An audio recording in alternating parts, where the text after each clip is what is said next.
एक बड़ी पुरानी कहावत है, कहते हैं तू डाल डाल मैं पात पात। भारत ने कुछ वैसा ही किया है क्या? एलन मस्क भारत में आने वाले थे लेकिन अपनी यात्रा कैंसिल करके चाइना पहुंचे और इसके बाद चाइना के मंसूबों पे भारत ने पानी फेर दिया। तो वहीं दूसरी तरफ यूरोप में फ्रांस के राष्ट्रपति ने एक ऐसा बयान दिया जिस बयान के बाद हड़कंप मच गया। बयान ये था कि यूरोप मर रहा है और जैसे ही चाइना ने ये खबर सुनी वैसे ही चाइना ने क्या किया। जियोपॉलिटिक्स में बहुत कुछ चल रहा है, हमेशा की तरह जानने को मिलेगा बहुत कुछ। आइए जानते हैं इन खबरों को विस्तार से। टेस्ला के सीईओ एलन मस्क भारत की अपनी निर्धारित यात्रा स्थगित करने के बाद आज अचानक से चीन पहुंच गए और चीन पहुंचे हैं तो समझ में आ गया होगा कि कुछ न कुछ चल जरूर रहा है। कहा जा रहा है कि चीन अंतर्राष्ट्रीय व्यापार परिषद के निमंत्रण पर वो रविवार दोपहर राजधानी बीजिंग पहुंचे।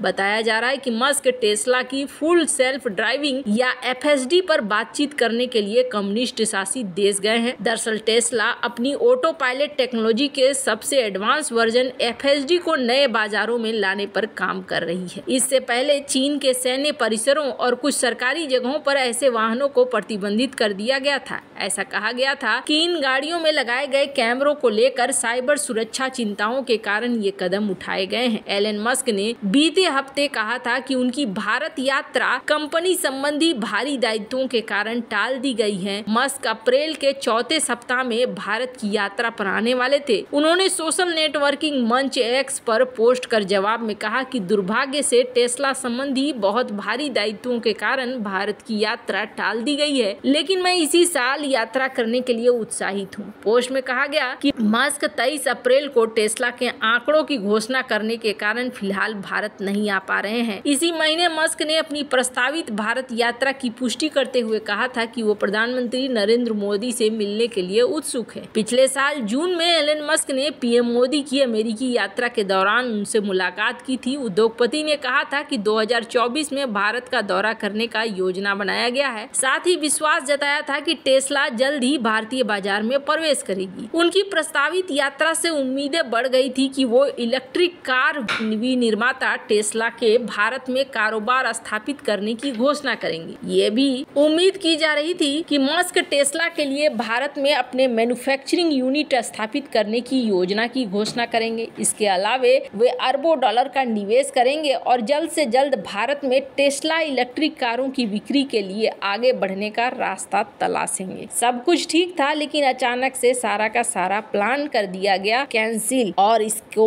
माना गया कि क्या पर्दे के पीछे कुछ और खेल चल रहा है। दरअसल इंटरनेशनल इलेक्ट्रिक कार मार्केट में टेस्ला और BYD का तगड़ा कंपटीशन चलता है। टेस्ला भारत में एंट्री लेने की तैयारी कर रहा है तो वहीं BYD भी बड़ा खेला करने के मूड में है। 5 मार्च को इंडिया में BYD सील लॉन्च होगी। ग्लोबल मार्केट में BYD सील काफी लोकप्रिय इलेक्ट्रिक सीडेन है। इसका मुकाबला टेस्ला मॉडल 3 से होता है। एलन मस्क की कंपनी के कारों से पहले ही ये कार भारतीय सड़क पर नजर आने लगेगी। भारत में बिकने वाली तीसरी कार बनेगी। कंपनी पहले से ही 2 इलेक्ट्रिक कारें ऑटो 3 SUV और E6 MPV की बिक्री कर रही है। इंडियन मार्केट में सील को पूरी तरीके से इंपोर्ट करके लाया जाएगा। इस इलेक्ट्रिक कार को भारत में पहली बार ऑटो एक्सपो 2023 में पेश किया गया था और आपको बता दें BYD सील को लेकर ये कहा गया कि ये भारत के मार्केट को बदल कर रख देगी, पर इससे पहले टेस्ला की बातें होने लगी। अब टेस्ला को देखकर पहले ही चाइना कई बार विरोध में ऐसे शब्द कह चुका है कि भारत में नहीं काम करेगा, भारत में नहीं जाना चाहिए वगैरह वगैरह। लेकिन अब जाकर ये देखने को मिल रहा है कि एलन मस्क चाइना पहुंचे हैं तो लगता है कि भारत में टेस्ला का अभी तो इन्वेस्टमेंट तुरंत नहीं होने वाला है, यानी कि BYD अपना फायदा उठा लेगा। अब इसी दौरान भारत ने BYD को लेकर कथित तौर पर एक नया निर्णय लिया है और इस निर्णय में कहा जा रहा है कि भारत इस कंपनी को अपनी EV पॉलिसी में जगह नहीं देने वाली है। मतलब कि जो छूट टेस्ला को मिल रहा था वो छूट BYD को नहीं मिलने जा रहा है। इसके ऊपर 100 से 100% तक का टैरिफ लग जाएगा। अब ऐसे में जो चाइना का किया धरा है BYD के लिए वो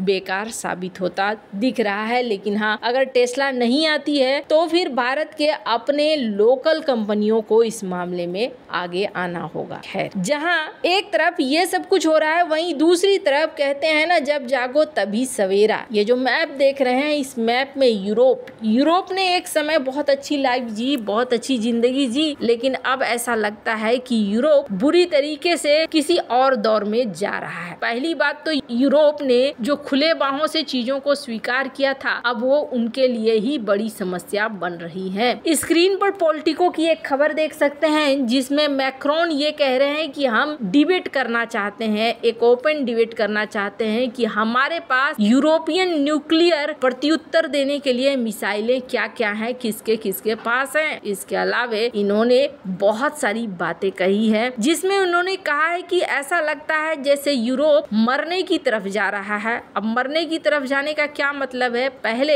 यूरोप की पूरी सुरक्षा की गारंटी लेता था अमेरिका, लेकिन अब अमेरिका वो गारंटी नहीं ले रहा है। पहले भी फ्रांस ने इस बात को कहा था कि यूरोप को अमेरिका के हर बात के पीछे पीछे नहीं चलना चाहिए, हमें अपनी डिफेंस को मजबूत करना चाहिए। अब इसके तहत मैक्रोन बार बार इस बात को कह रहे हैं कि यूरोप का जो डिफेंस है वो कमजोर होता जा रहा है, हमारे पास जो हथियार जमा थे वो भी खत्म होते जा रहे हैं। दूसरी तरफ हमारे पास मैन्युफैक्चरिंग के लिए क्या है, स्क्रीन पर आप देख सकते हैं दूसरा आर्टिकल। यहाँ पर फ्रांस ने अब यूरोप के देशों को एक साथ लाना भी शुरू कर दिया है। स्क्रीन पर आर्टिकल देखिए, फ्रांस और जर्मनी ने एक डील साइन किया है, जिस डील के तहत वो टैंक बनाएंगे। ये टैंक फ्यूचर वाले टैंक होंगे जो यूरोप की मदद करेंगे अपनी रक्षा करने में। हालांकि पहले भी ये आरोप लगा चुके हैं कि एक बार रूस यूक्रेन युद्ध में अगर रूस जीत जाता है, फिर यूरोप के लिए एक बड़ा खतरा पैदा हो जाएगा और हमारे पास क्या वो क्षमता है कि हम यहाँ पर ना बचाव कर सकेंगे।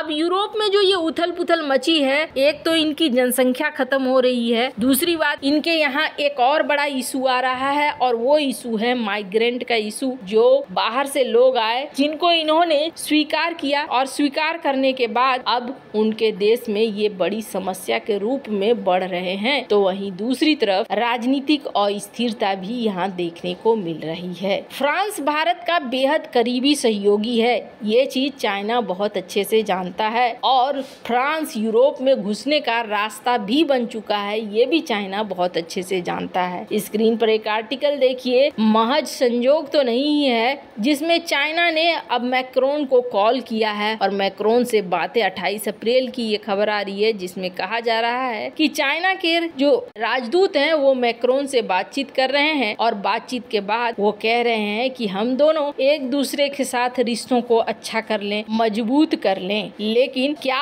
ये कुछ अमेरिका के ही तरह नहीं होने वाला है या अमेरिका से भी ज्यादा बुरा नहीं होने वाला है? कमेंट कर अपनी राय जरूर बताएं। जल्द मिलते हैं अगली वीडियो में नई खबर के साथ।